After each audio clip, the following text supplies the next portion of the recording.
മാധ്യമപ്രവർത്തകയെ അപമാനിച്ചെന്ന കേസിൽ നടനും മുൻ എംപിയുമായ സുരേഷ് ഗോപിയെ സംബന്ധിച്ച് ആശ്വാസകരമായ വാർത്തയാണ് ഹൈക്കോടതിയിൽ നിന്ന് വരുന്നത്.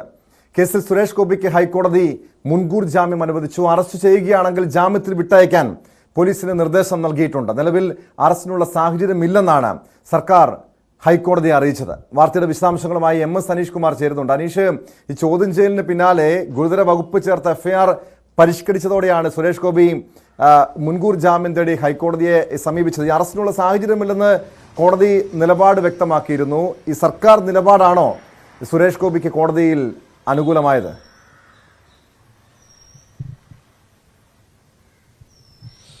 തീർച്ചയായും സർക്കാർ നിലപാട് തന്നെയാണ് കോടതിയിൽ അനുകൂലമായതെന്ന് പറയാം. പ്രത്യേകിച്ചും ഈ IPC 354A വകുപ്പാണ് ആദ്യം ഈ കേസുമായി ബന്ധപ്പെട്ട് സുരേഷ് ഗോപിക്കെതിരെ ചുമത്തിയത്. എന്നാൽ പിന്നീട് ഈ സാക്ഷി മൊഴികൾ എടുക്കുന്നത് പൂർത്തിയായി, വീഡിയോ ദൃശ്യങ്ങളും മറ്റുമൊക്കെ പരിശോധിച്ചു, ഹോട്ടലിലെത്തി തെളിവ് ശേഖരണമൊക്കെ പൂർത്തിയായപ്പോൾ കുറച്ചുകൂടി ഗൗരവമുള്ള വകുപ്പ് തന്നെ ഉൾപ്പെടുത്താമെന്ന് പോലീസിന് വ്യക്തമാക്കുകയും A മാറ്റി IPC 354 വകുപ്പ് ഉൾപ്പെടുത്തുകയും ചെയ്തു.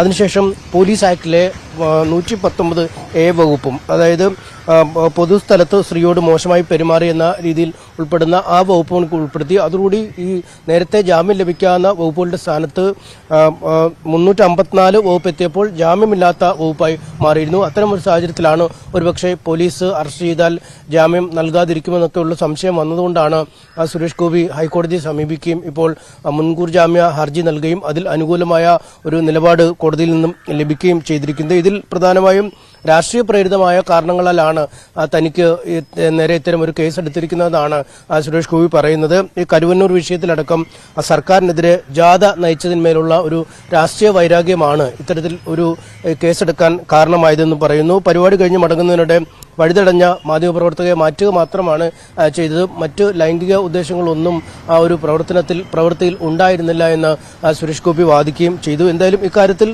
സർക്കാർ നിലപാട് കണക്കിലെടുത്താണ് കൃത്യമായി ഇപ്പോൾ മുൻകൂർ ജാമ്യം അനുവദിച്ചിരിക്കുന്നത്. കാരണം സർക്കാർ മറിച്ചൊരു നിലപാടെടുത്തെങ്കിൽ പോലും ഒരുപക്ഷെ സുരേഷ് ഗോപിക്ക് ജാമ്യം കിട്ടിയേനെന്നാണ് മനസ്സിലാക്കാൻ കഴിയുന്നത്. കാരണം ഈ കേസുമായി ബന്ധപ്പെട്ട അന്വേഷണം ഏതാണ്ട് പൂർത്തിയായി കഴിഞ്ഞിരിക്കുന്നു. കുറ്റപത്രം സമർപ്പിക്കുന്നതിനുള്ള നടപടിക്രമങ്ങളിലേക്ക് പോലീസ് നീങ്ങിയിരിക്കുകയാണ്.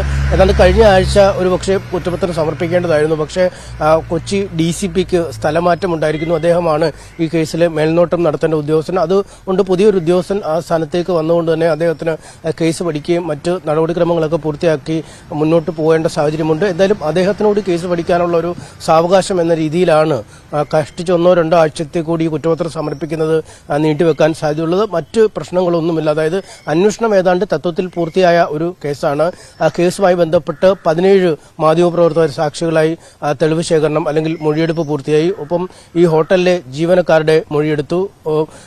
കേസിൽ ഇരയായ അല്ലെങ്കിൽ പരാതിക്കാരിയായ വനിതാ മാധ്യമപ്രവർത്തകരുടെ രഹസ്യമൊഴി രേഖപ്പെടുത്തുന്ന നടപടികൾ പൂർത്തിയായി. ഒപ്പം ഈ കേസുമായി ബന്ധപ്പെട്ട ഡിജിറ്റൽ തെളിവുകൾ, പ്രത്യേകിച്ചും ഈ മാധ്യമങ്ങൾ പകർത്തിയ വീഡിയോ ദൃശ്യം, കോടതിയിലെ CCTVയിൽ നിന്ന് ലഭിച്ച ദൃശ്യം എന്നിങ്ങനെ ഡിജിറ്റൽ തെളിവുകൾ ശേഖരിച്ചു. അങ്ങനെ അന്വേഷണം ഏതാണ്ട് പൂർത്തിയായ ഒരു സാഹചര്യം ഉണ്ട്.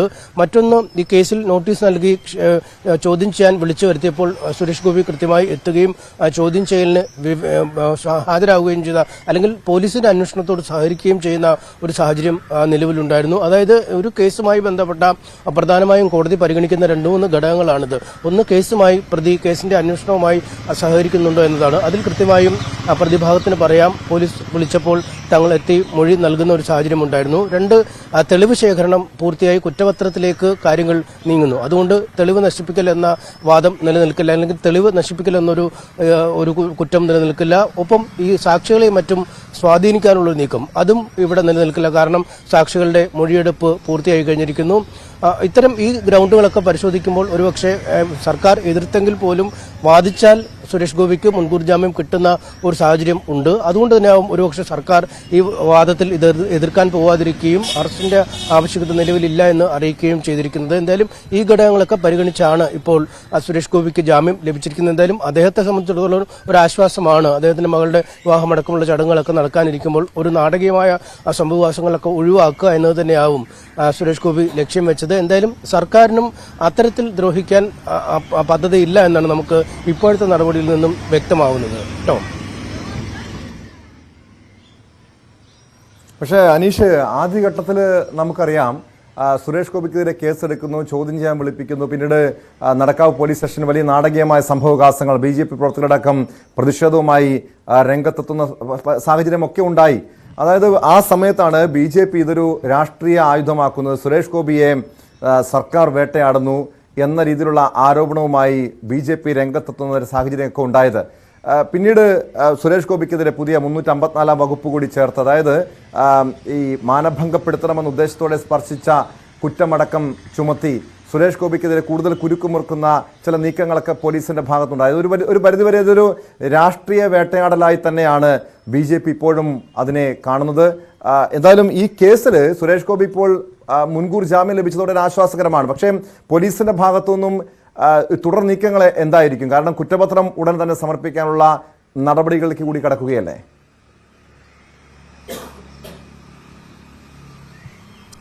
തീർച്ചയായും BJPക്ക് രാഷ്ട്രീയമായ ആരോപണം ഉന്നയിക്കാൻ കഴിയുന്നു എന്നതിനപ്പുറം മറ്റു തലങ്ങൾ അതിൽ ഉണ്ടാവില്ല എന്നാണ് മനസ്സിലാക്കാൻ കഴിയുന്നത്. കാരണം ഒരു പൊതുസ്ഥലത്ത് വെച്ചാണ് മാധ്യമപ്രവർത്തകരുടെ ശരീരത്തിൽ സുരേഷ് ഗോപി സ്പർശിക്കുന്നത്. ആദ്യവട്ടം സ്പർശിക്കുമ്പോൾ സുരേഷ് ഗോപിയുടെ കൈ മാധ്യമപ്രവർത്തകർ വ്യക്തമായി തന്നെ നീക്കുന്ന കാഴ്ച ദൃശ്യങ്ങളിൽ നിന്ന് വ്യക്തമാണ്. രണ്ടാമത് വീണ്ടും വെക്കുന്ന ദൃശ്യങ്ങളും കാണാം. പ്രത്യേകിച്ചും ഈ കോടതിയിലൊക്കെ വാദിച്ച രീതി വഴി തടഞ്ഞ മാധ്യമപ്രവർത്തകർ വഴി നീക്കം ചെയ്യാൻ അല്ലെങ്കിൽ വഴി സുഗമമാക്കാൻ ശ്രമിച്ചതൊന്നും അല്ല എന്ന് ആ ദൃശ്യങ്ങളിൽ തന്നെ വ്യക്തമാവും.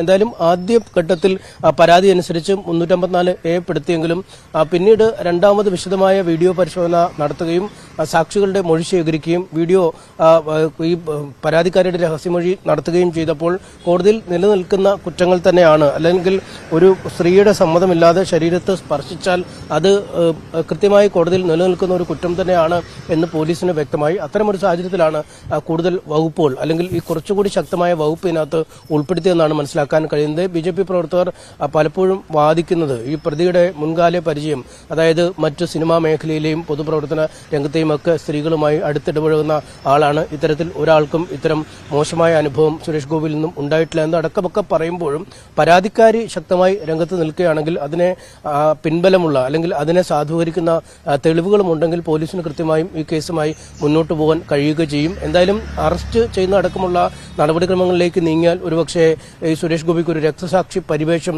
കിട്ടിയേനെ, അല്ലെങ്കിൽ BJPക്കുള്ളിലെങ്കിൽ ഒരു വീരപരിവേഷം കിട്ടിയേനെ. കാരണം തൃശൂർ തെരഞ്ഞെടുപ്പിൽ ലോക്സഭാ സീറ്റിലെ സ്ഥാനാർത്ഥിയായി സുരേഷ് ഗോപി മത്സരിക്കുമെന്ന കാര്യം ഏതാണ്ട് 100% ഉറപ്പായി മാറിയിരിക്കുന്നു. തൃശൂരിലേക്ക് BJPയുടെ സംവിധാനങ്ങൾ ഒന്നാകെ കേന്ദ്രീകരിക്കുന്ന ഒരു സാഹചര്യം. പ്രധാനമന്ത്രി നരേന്ദ്രമോദി വലിയ സ്ത്രീകളുടെ മഹാസമ്മേളനം അനീഷ ആ ഒരു കാര്യം തിരിച്ചറിഞ്ഞുകൊണ്ടായിരിക്കുമോ സർക്കാർ ഇപ്പോൾ അതൊരു അറസ്റ്റ് ഉൾപ്പെടെയുള്ള നടപടിയിലേക്ക് കടക്കില്ല എന്ന കാര്യം ഹൈക്കോടതി അറിയിച്ചത്? നമുക്കറിയാം സ്ത്രീകളുടെ ഇടയിൽ സുരേഷ് ഗോപിക്ക് വലിയ സ്വാധീനമുണ്ട്, ഒരു നടനാണ്. മാത്രമല്ല അദ്ദേഹം നിരവധി ഈ ചാരിറ്റി പ്രവർത്തനങ്ങളടക്കം ചെയ്തുകൊണ്ട് വലിയ രീതിയിൽ സജീവമായി രംഗത്തുണ്ട്. തൃശ്ശൂരിൽ അദ്ദേഹം തന്നെയാണ് സ്ഥാനാർത്ഥി എന്ന് പറയുന്നു. കഴിഞ്ഞ ദിവസം പ്രധാനമന്ത്രി നരേന്ദ്രമോദി പങ്കെടുത്ത മഹിളാ സംഗമത്തിലൊക്കെ ഏറെ ഒരു ശ്രദ്ധേയമുഖം സുരേഷ് ഗോപിയായിരുന്നു. ആ രീതിയിലൊക്കെ സുരേഷ് ഗോപിക്ക് വീണ്ടും ഇത്തരമൊരു രീതിയിൽ സുരേഷ് ഗോപി ഒരു കേസിൽ കുടുക്കാൻ ശ്രമിക്കുകയും അറസ്റ്റൊക്കെ ഉണ്ടാകും എന്നൊക്കെ പറയുമ്പോൾ അത് സുരേഷ് ഗോപിക്ക് സാഹചര്യം അനുകൂലമാകുമെന്ന് തിരിച്ചറിഞ്ഞതുകൊണ്ടാണോ ഒരു മറ്റ് കടുത്ത നടപടികളിലേക്ക് ഇപ്പോൾ പോലീസ് കടക്കാത്തത്?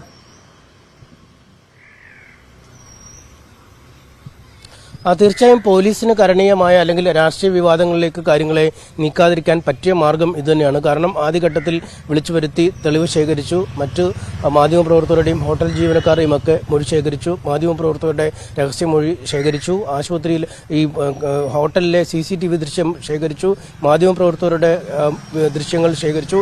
ഇത്തരം കാര്യങ്ങളൊക്കെ ചെയ്ത് കേസിൽ ഏതാണ്ട് പൂർണ്ണമായി അന്വേഷണം എത്തിക്കുമ്പോൾ പോലീസ് എന്തുകൊണ്ടും ഉദ്ദേശിക്കുക നേരിട്ട് പന്തിന് കോടതിയുടെ കോർട്ടിലേക്ക് തന്നെ പോട്ടെ, കോടതി കാര്യങ്ങളിലൊരു തീരുമാനം എടുക്കട്ടെ എന്ന രീതിയിലേക്ക് തന്നെയാണ്. കോടതിയിൽ നേരത്തെ പറഞ്ഞ ഈ സിനിമാ മേഖലയിലെ നടിമാരോടോ അല്ലെങ്കിൽ രാഷ്ട്രീയ പ്രവർത്തകരായ വനിതകളോടോ ഒന്നും പെരുമാറുന്നത്, അത്തരം കാര്യങ്ങളൊന്നും പരിഗണിക്കപ്പെടില്ല എന്നാണ് നമുക്ക് മനസ്സിലാക്കാൻ സാധിക്കുന്നത്. ഒരു യുവതിയുടെ അല്ലെങ്കിൽ ഒരു സ്ത്രീയുടെ സമ്മതമില്ലാതെ അവരുടെ ശരീരത്ത് കൈവച്ചാൽ ഏത് ഇന്റൻഷൻ അല്ലെങ്കിൽ എന്താണ് മനസ്സിൽ ഉദ്ദേശിച്ചത് കൊണ്ട് കൈവച്ചതെന്ന് നമുക്ക് ഈ വെക്കുന്ന ആളുകൾക്ക് മാത്രമേ പറയാൻ കഴിയൂ. മറുവശത്ത് അവർക്ക് ആ സ്പർശനം ഏത് രീതിയിലാണ്, എത്ര അരോചകമായാണ് അനുഭവപ്പെട്ടതെന്ന് അവർ പറയുകയാണെങ്കിൽ അതിനനുസരിച്ച് തന്നെ കേസ് മുന്നോട്ട് പോകും. ആ രീതിയിലാണ് ഈ കേസിനെ കാണാൻ പോലീസ് ആഗ്രഹിക്കുന്നത്. എന്തായാലും കോടതിയിൽ ചെല്ലുമ്പോൾ വളരെ വിശദമായ വാദമുഖങ്ങൾ നടക്കും. സുരേഷ് ഗോപിക്ക് തന്റെ ഭാഗങ്ങൾ പറയാനുള്ള അവസരം ലഭിക്കും. ഇരയായ മാധ്യമപ്രവർത്തകർക്ക് അവരുടെ വാദങ്ങൾ പറയാൻ കഴിയും. എന്തായാലും പോലീസ് ഒരു കേസ് എടുത്തിരിക്കുന്നു. ആ കേസിലെ നടപടിക്രമങ്ങൾ പൂർത്തിയാക്കിയിരിക്കുന്നു. മാതൃകാപരമായി കോടതിയിലേക്ക് നൽകിയിരിക്കുന്നു എന്നൊരു നിലപാട് ഇക്കാര്യത്തിൽ സ്വീകരിക്കാം. അതുകൊണ്ട് തന്നെ രാഷ്ട്രീയ പ്രേരിതമാണ് ഈ കേസെന്ന് ആരോപിക്കാൻ കഴിയാത്ത അത്തരമൊരു പ്രതിരോധമാണ് പോലീസ് ഇക്കാര്യത്തിൽ സ്വീകരിച്ചിരിക്കുന്നത്. കാരണം ഈ സുരേഷ് ഗോപിയെ അറസ്റ്റ് ചെയ്ത് ഒക്കെ മാറ്റിയാൽ ചോദ്യം ചെയ്യാൻ വന്നപ്പോൾ തന്നെ അവിടെ ഉണ്ടായ രാഷ്ട്രീയ കാര്യങ്ങൾ നമ്മൾ കണ്ടതാണ്. അതിനേക്കാൾ വലിയ ഒരു രാഷ്ട്രീയ നാടകത്തിന് ഒരുപക്ഷെ സാക്ഷ്യം വരാനുള്ള സാഹചര്യമുണ്ട്. അതൊക്കെ ഒഴിവാക്കാൻ തന്നെയാണ് ഈ സമയത്ത് പോലീസിന്റെ ഒരു കൃത്യമായ ഇടപെടൽ, അല്ലെങ്കിൽ പോലീസ് അതിനാണ് നീക്കം നടത്തുന്നത്. എന്തായാലും ഈ കേസിന് കോടതി തീരുമാനിക്കട്ടെ. കോടതിയുടെ കോർട്ടിലേക്ക് പന്ത് പോലീസ് തട്ടിവിടുന്ന കാഴ്ചയാണ് നമുക്ക് കാണാൻ കഴിയുന്നത്. ടോം,